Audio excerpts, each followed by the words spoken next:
that it's too early in the development of the thinking about this project for us to be ready to make a decision. All sorts of questions are coming up. I'm thinking about that previous site that you had, that didn't work out so well. And when you started looking at building there, it turned out it was going to be too expensive, and so you sold it. But by that time, all the trees have been clear cut off of it, and evidently there's some mud and drainage problems that existed because it sounds like things move too fast. Okay, we don't even know exactly how much acreage he needs, or neither does he. We don't really know what the building they're thinking about putting up there looks like, which I think, as ugly as a radio station is, what is this new one going to look like? And how would the neighbors feel about it if they looked at that? Where's it going to be? What is the buffer? It just seems like there's a whole bunch of unanswered questions because you're still just getting started. So I can't see changing zoning in advance of getting those questions answered. The gentleman behind you some steep stuff. If I can say one thing, and then I'll let him.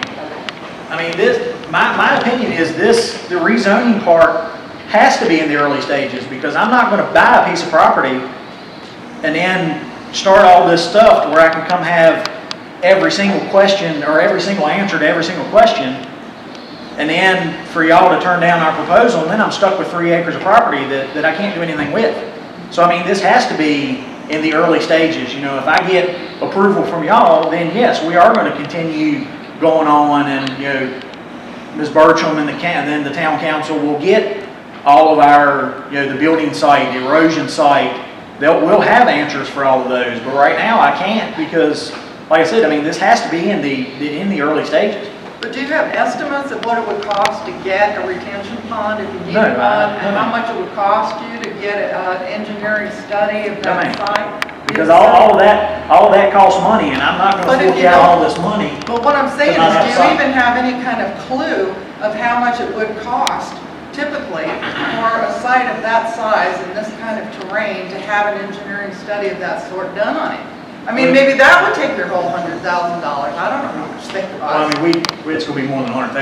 I wasn't in with the site that was out on the west end of the town, so I don't know how much erosion plans cost and building plans. I didn't have anything to do with that. So all I'm doing is this original site now to get this started. I can't tell you what erosion plans are and site plans. I don't have those figures. Yes, sir. To try to answer a couple of those questions, first off with the site plan, there were some mistakes made with the one that's going down into Cliftondale. Too much was clear cut, and then when the engineers came in to say, okay, this is what's going to have to be done in order to put the building up, it was going to be well over $1 million to blast the rock out to get it out of there. Because all you got to do is look across the gorge. That's a limestone gorge. So before we ever put a multi-$100,000 facility there, we were going to spend over $1 million just to blast and remove. I think, if I remember correctly, there was over 300 dump truck loads of rock that was going to be brought out of there. So then, when we decided to sell it, we went through the proper codes, because we couldn't sell it until the code enforcement people said, okay, you have taken care of, you've clear cut this, and you now have to do this, this, and this to make it sellable for the erosion and stuff. And we went through that process, or we would not have been able to sell it. Okay, as far as the safety issue goes that Mr. Dees has arisen, I'm a EBOC instructor for both AMR, the company I work for, and VVRS, have been for a number of years. As Matt addressed with the narrow street, the narrowing of Engle Street, the real problem is from the intersection at Chestnut down towards where the old video vision used to be. That's a very, we have problems going up and down that now. we would not be using that unless we were going to the Woodlands or Jackson Heights. We would turn, make the turn, and then come down in between Kroger's and Family Dollar. So we wouldn't be doing that. Also, the old idea of the squads and the fire departments running wide open lights and sirens, in the past 5 to 10 years, that subculture has went away because there are so many accidents and there has been so many fatalities and different things. We wouldn't be running the sirens. You know, it was the old school, as soon as you come out, the doors opened up, you hit the lights, you hit the sirens, and just flat wide open to where you were going. It doesn't work that way anymore. They're trained people. We have further training than people, and I'm not putting anybody driving down in no way, shape, or form, but in order to drive an emergency vehicle, you take extensive training over and above your regular driver's license, and you're trained to be an offensive and defensive driver. I'm not saying that accidents can't happen in any way, shape, or form. Yes, they could happen. We would not be going back towards up Ingles to Jefferson Street to respond into the town of Clifton Forge. We wouldn't be going that way unless it was something on top, already up on the heights, because it would not make sense to come down through town and then go up Jefferson. But,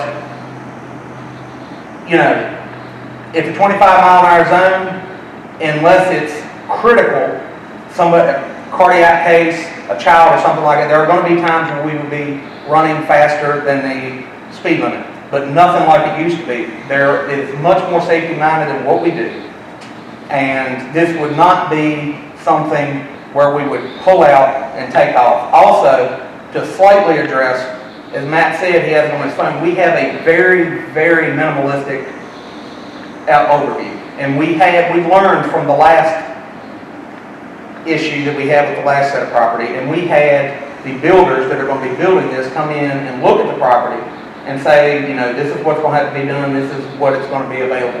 This is not going to be a massive parking lot like you see out in front of Kroger's and then a building sitting behind it. There's going to be some parking in the front. The trucks would be coming out of the back and then coming around to go out, so they would not be like we are on commercial, going straight out onto the main highway.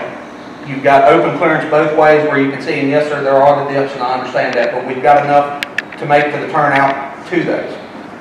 Also, the building, as Matt said, would be shell building, but it is not a boxed 170 by 50.